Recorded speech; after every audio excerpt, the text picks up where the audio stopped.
Olá, boa tarde a todos, graça e paz. Sejam bem-vindos a mais uma aula do Seminário Teológico Talmide. Estamos estudando a respeito do Evangelho e a conversão bíblica. Na nossa aula de hoje vamos continuar estudando a respeito da pessoa do Senhor Jesus Cristo, o terceiro elemento da mensagem e do conteúdo do Evangelho, que é o Senhor Jesus Cristo, como Senhor, como Salvador, como Rei, como Messias e como Cordeiro, e por último, como o que ressuscitou dentre os mortos e dessa forma consumou toda a obra que estava proposta por Deus para a salvação do homem. Na aula passada nós tratamos acerca de Jesus como Salvador e como todo o Antigo Testamento apontava para Jesus. Toda a história do Antigo Testamento é uma história do propósito, do agir, do operar de Deus em favor da salvação do homem. E vimos vários tipos de Jesus Cristo como Salvador no Antigo Testamento e como esses tipos se concretizaram em Jesus Cristo no Novo Testamento. Hoje, então, vamos começar estudando a respeito de Jesus, completamente Deus e completamente homem. Entender que Jesus é 100% Deus e 100% homem é importante para compreendermos a eficácia daquilo que Jesus realizou na cruz. Por que é importante compreendermos que Jesus era 100% Deus e 100% homem? Porque como homem, ele teria que substituir o homem. E nesse papel de substituir o homem, ele teria que viver como o ser humano deveria ter vivido desde a sua criação. Ele teria que satisfazer todas as exigências que o ser humano deveria ter cumprido para com Deus e não cumpriu. Então era importantíssimo que Jesus não só fosse Deus, mas que fosse homem. A parte da natureza humana de Jesus é importantíssimo para a eficácia da salvação. Do contrário, ele não poderia ter substituído o homem. Durante todo o Antigo Testamento e até Jesus, houve muitos tipos de sacrifício e muitas coisas que foram feitas para que o homem pudesse ter perdão. Mas todos esses sacrifícios não eram eficazes e não eram suficientes, porque eram apenas representações. Não era o próprio homem que estava ali sendo sacrificado ou pagando a culpa pelos seus pecados. Então, a questão da natureza humana de Jesus é importantíssimo. E a questão da natureza divina também, porque mostra, como já vimos, que a iniciativa da salvação partiu de Deus e que se Deus não intervisse na história da humanidade, o homem jamais poderia ser salvo. O homem nunca pensa em tomar a iniciativa ou em fazer o que ele poderia fazer para ser salvo. Ele só pensa nisso, só toma essa atitude, porque o próprio Deus atua e opera para salvar o ser humano. Então vamos ver alguns textos que mostram que Jesus era 100% Deus e 100% homem. Em Lucas capítulo 1, versículo 34 e 35, está escrito: Então disse Maria ao anjo: Como será isto, pois não tenho relação com homem algum? Respondeu-lhe o anjo: Descerá sobre ti o Espírito Santo, e o poder do Altíssimo te envolverá com a sua sombra. Por isso também o ente santo que há de nascer será chamado Filho de Deus. Então, observe que quando o anjo anuncia a Maria o nascimento de Jesus, ali está presente a parte divina e a parte humana. Através de Maria, que estaria gerando a Jesus no seu ventre, estava a natureza humana. E através do Espírito Santo, que lá fecundaria, estava a participação divina. Em João, Evangelho de João, capítulo 1, versículo 1 e o versículo 14, diz assim: No princípio era o Verbo, e o Verbo estava com Deus, e o Verbo era Deus, mostrando a natureza divina do Senhor Jesus Cristo. Verso 14. E o Verbo se fez carne e habitou entre nós, cheio de graça e de verdade, e vimos a sua glória, glória como do unigênito do Pai. E o Verbo se fez carne, ou seja, Jesus, que era Deus, tomou a forma humana, se fez carne, habitou entre os homens para substituir o homem e pagar o preço da culpa e do pecado do homem. Em Hebreus capítulo 4, no versículo 15, vamos ler Hebreus 4, versículo 15. Porque não temos sumo sacerdote que não possa compadecer-se das nossas fraquezas. Antes, ele foi tentado em todas as coisas, à nossa semelhança, mas sem pecado. Observe que Jesus sofreu como ser humano todas as tentações, todas as lutas, todas as dificuldades, todos os problemas que qualquer ser humano enfrenta. Mas a diferença é que ele não pecou. Ele conseguiu viver tudo, passar por tudo, resistir a todas as tentações e não pecar. E por isso ele pode substituir o homem perfeitamente. Então é importante compreender que Jesus não é só Deus. E Jesus também não é só homem. Jesus é Deus e é homem. E quando alguém nega uma dessas naturezas, está cometendo um grande erro e dizendo até uma heresia com relação à Bíblia, porque Jesus é 100% Deus e 100% homem. Mas a Bíblia também apresenta Jesus como um rei e um Messias conosco. Em Isaías capítulo 9, versículo 6 e 7... Isaías capítulo 9, versículos 6 e 7, podemos ler: Porque um menino nos nasceu, um filho se nos deu, o governo está sobre os seus ombros, e o seu nome será maravilhoso, conselheiro, Deus forte, Pai da eternidade, príncipe da paz. Para que se aumente o seu governo e venha a paz sem fim sobre o trono de Davi, sobre o seu reino, para o estabelecer e o firmar mediante o juízo e justiça, desde agora e para sempre. O zelo do Senhor dos Exércitos fará isso. Então veja que Isaías profetizou acerca do rei e Messias que viria e que era da descendência de Davi. Em Lucas capítulo 1, nós vamos ver a confirmação disso. Lucas capítulo 1, no versículo 32 e 33. Este será grande e será chamado Filho do Altíssimo. Deus, o Senhor, lhe dará o trono de Davi, seu pai. Ele reinará para sempre sobre a casa de Jacó, e o seu reinado não terá fim. Então veja que havia promessas no Antigo Testamento do Messias e rei que seria o Salvador. E aqui nós vemos que quando há o anúncio do nascimento de Jesus, o anjo já apresenta isso como o cumprimento daquilo que o Antigo Testamento estava anunciando. Quando nós lemos a genealogia de Mateus, nós encontramos que ele faz isso de uma forma muito interessante. Ele divide a genealogia em 3 partes de 14, 3 gerações de 14.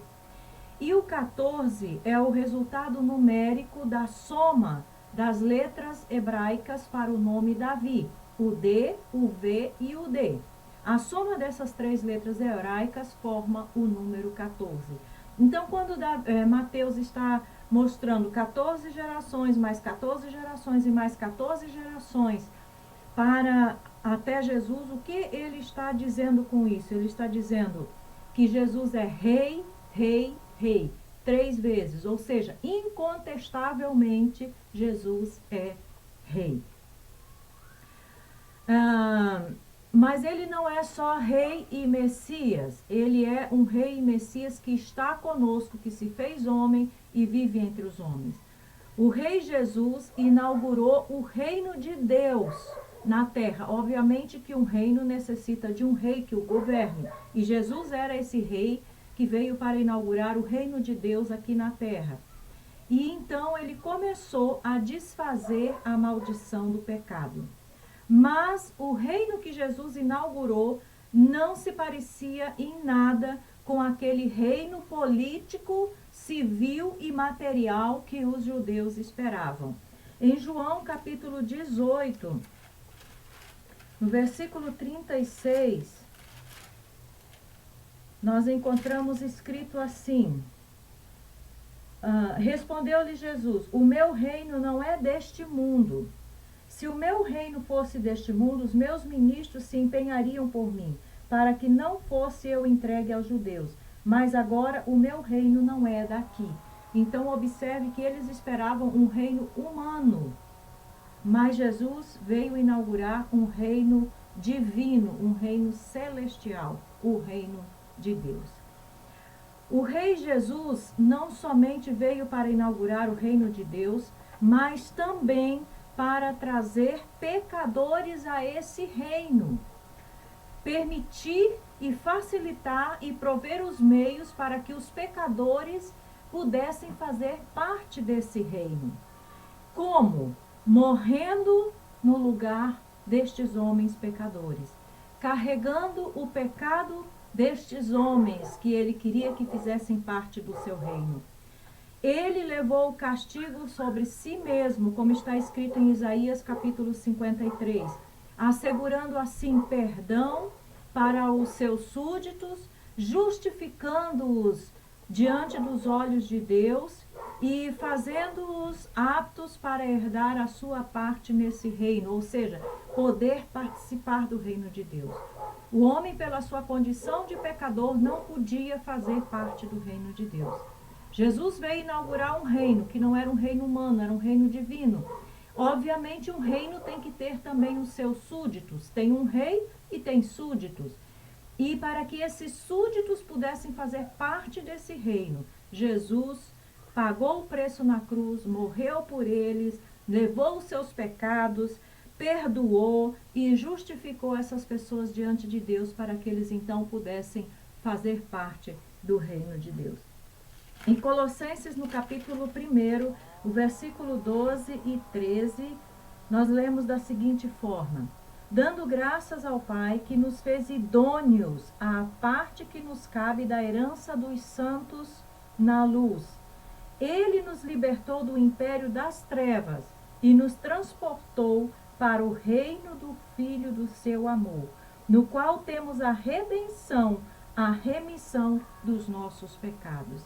Então veja que nós fomos feitos idôneos para participar do reino de Deus, para receber a herança do reino de Deus nas nossas vidas através do Rei Jesus, do Messias e Rei Jesus, que substituiu o homem, perdoando-o, justificando-o e fazendo o ato.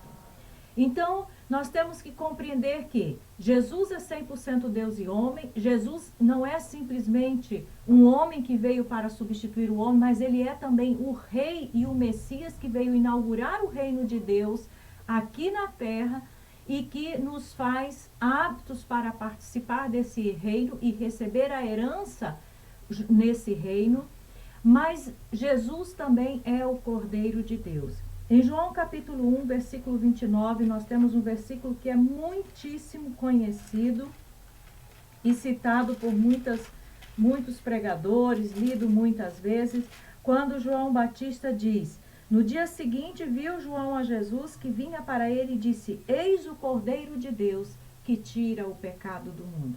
Creio que de todos os anúncios feitos acerca de Jesus, este foi um dos mais importantes para identificá-lo como Salvador. Por quê? Porque o povo judeu já conhecia, já tinha a ideia da necessidade de um cordeiro que seria sacrificado para perdoar os pecados da humanidade. E Jesus, então, era esse cordeiro perfeito enviado por Deus, como Abraão disse lá em Gênesis, Jeová Jireh, o Senhor proverá para si um cordeiro. Jesus era esse cordeiro que o próprio Deus proveu para ser sacrificado pelo pecado da humanidade, para a remissão dos pecados. Então, compreender que Jesus é esse cordeiro é importantíssimo para compreender a graça da salvação que Deus oferece aos homens.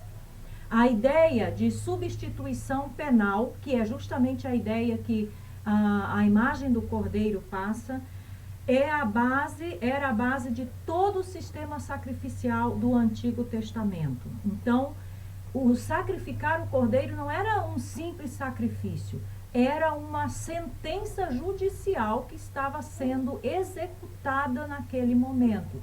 Essa sentença judicial deveria ser sobre o pecador. No Antigo Testamento, o cordeiro substituía o pecador. A partir de Jesus, Jesus é o cordeiro que vai substituir o pecador e sofrer o castigo, a penalidade, a sentença judicial sobre si mesmo em favor do homem.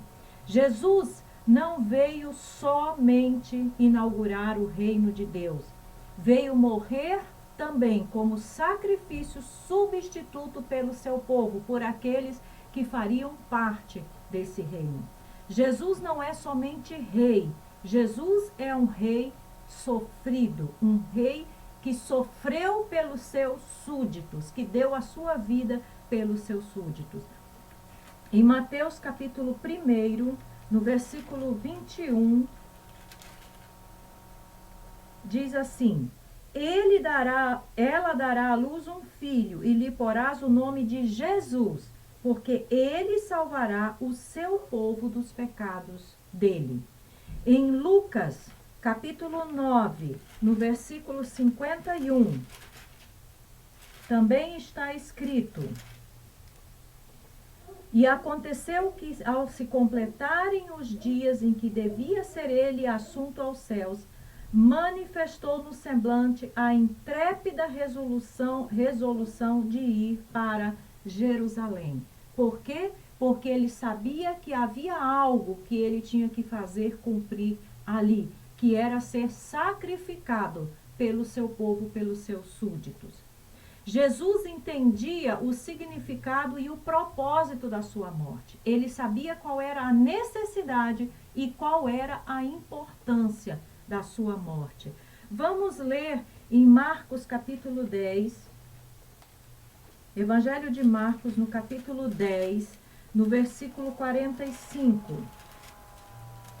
Marcos 10, 45. Pois o próprio Filho do Homem não veio para ser servido, mas para servir e dar a sua vida em resgate de muitos. Uma coisa que nós temos que observar quando lemos acerca de Jesus, observe que alguns textos apresentam Jesus como Filho de Deus, outros textos apresentam Jesus como Filho do Homem, mostrando que Jesus tinha as duas naturezas e nós não podemos nos esquecer disto. E Jesus deu a sua vida em resgate de muitos. Aqui também tem um detalhezinho importante. Ele não deu a sua vida em resgate de todos, mas de muitos. Mas nós não vamos entrar aqui no mérito desta questão, que isso é assunto para outra matéria, para outra disciplina. Em Mateus capítulo 26, versículo 27 e 28, diz assim: logo a seguir, 26, versículo 27 e 28. Agora sim. Enquanto comiam, tomou Jesus um pão e, abençoando-o, o partiu e deu aos seus discípulos, dizendo: tomai e comei, isto é o meu corpo. A seguir tomou um cálice e, tendo dado graças, o deu aos discípulos, dizendo: bebei dele todos. E na sequência do texto, ele vai dizer: esse é o sangue da nova aliança, no versículo 28, porque isto é o meu sangue, o sangue da nova aliança, derramado em favor de muitos, para a remissão de pecados. Então, Jesus entendia por que ele tinha que morrer. Em João capítulo 10, no versículo 15, João capítulo 10, versículo 15, Jesus disse o seguinte, João 10, 15. Assim como o Pai me conhece a mim, eu conheço o Pai, e dou a minha vida pelas ovelhas. Versículo 18. Ninguém a tira de mim, pelo contrário, eu espontaneamente a dou. Tenho autoridade para entregar e também para reavê-la. Este mandato recebi do meu Pai. Então veja que Jesus entendia a necessidade, a importância da sua morte, e ele afirmava que ele estava fazendo isso voluntariamente. Ele estava dando a sua vida de maneira voluntária. Os cristãos primitivos também entendiam o que Jesus havia conquistado na cruz. E nós precisamos compreender isso. Em Gálatas capítulo 3, no versículo 13 e 14, Gálatas 3, 13 e 14 está escrito: Cristo nos resgatou da maldição da lei, fazendo-se ele próprio maldição em nosso lugar, porque está escrito: maldito todo aquele que for pendurado em madeiro, para que a bênção de Abraão chegasse aos gentios em Jesus Cristo, a fim de que recebêssemos pela fé o Espírito prometido. Jesus nos resgatou da maldição da lei. Em 2 de Coríntios, segunda carta de Paulo aos Coríntios, no capítulo 5, no versículo 21, diz: Aquele que não conheceu o pecado, ele o fez pecado por nós, para que nele fôssemos feitos justiça de Deus. É em Jesus que nós somos feitos justiça de Deus. Em 1 Pedro, capítulo 3, primeira carta do apóstolo Pedro, no capítulo 3, versículo 24, 1 Pedro, capítulo 3, versículo 18, diz: Pois também Cristo morreu uma única vez pelos pecados, o justo pelos injustos, para conduzir-nos a Deus, morto sim na carne, mas vivificado no Espírito. Jesus se fez pecado, se fez injusto para que nós pudéssemos ser feitos justos, e ele dessa forma nos conduziu a Deus, para nos conduzir a Deus.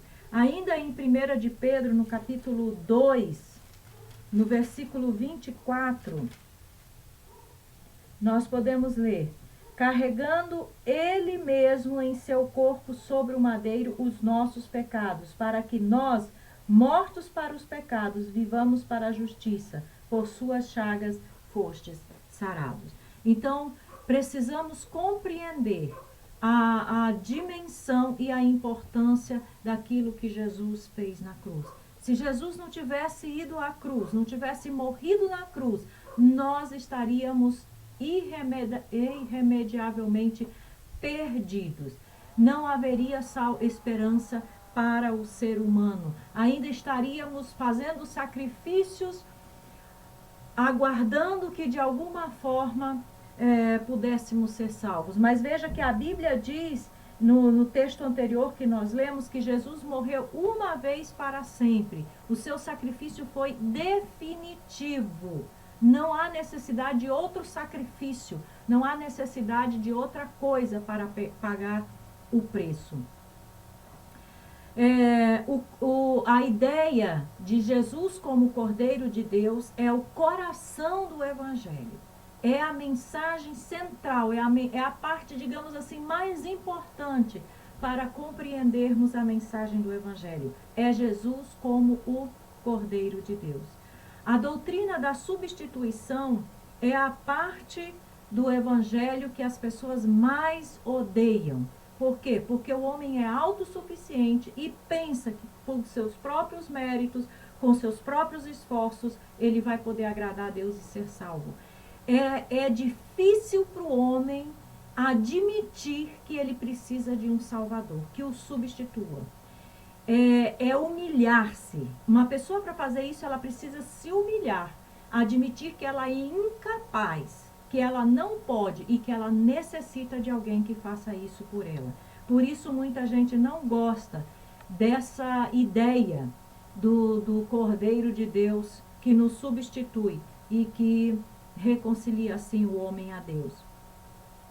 Jesus na cruz logrou a reconciliação e a vitória, ou seja, conquistou a reconciliação do homem com Deus e a vitória sobre o pecado e sobre a morte. O Cordeiro de Deus aponta para a substituição penal. Como já dissemos anteriormente, o sacrifício do Cordeiro não era um simples sacrifício.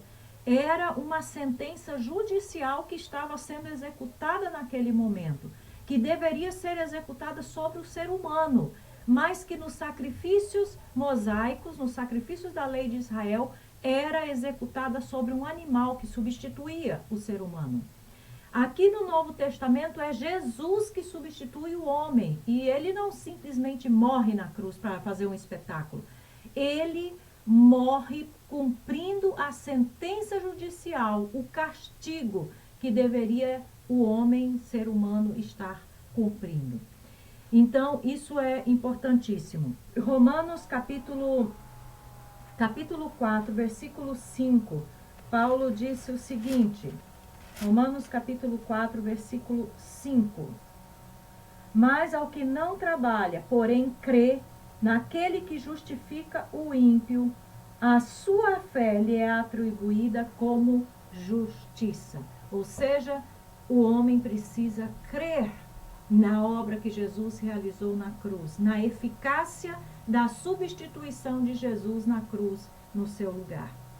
A cruz é a resposta para todas as perguntas. A misericórdia e a justiça foram perfeitamente reconciliadas na cruz. A maldição foi corretamente executada e fomos salvos misericordiosamente. Em Gálatas está escrito que Jesus encravou na cruz o escrito de dívida que era contra nós. E por isso nós não temos mais nenhuma condenação, nenhuma culpa diante de Deus. Aqueles que creem em Jesus como Deus e homem, como Rei e Messias, como Cordeiro de Deus que tira o pecado do mundo. E por último, nós temos que entender que depois que Jesus executou tudo isso, ele ressuscitou. Em Lucas capítulo 24, nós encontramos a notícia que deveria fazer vibrar, pular, cantar e comemorar a todo ser humano que entende isso. No capítulo 24, versículos 5 e 6, está escrito: estando elas possuídas de temor, baixando os olhos para o chão, eles lhes falaram: por que buscais entre os mortos ao que vive? Ele não está aqui, mas ressuscitou. Lembrai-vos de como vos preveniu, estando ainda na Galileia.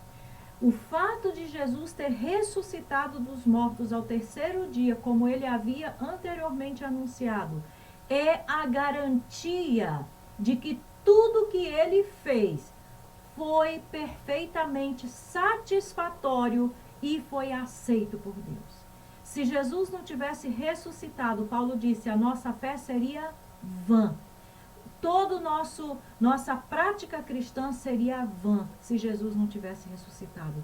Mas o fato dele ter ressuscitado é a grande garantia que nós temos de que tudo que ele fez foi eficaz, é eficaz para salvar o ser humano e foi aceito por Deus como expiação pela culpa do ser humano.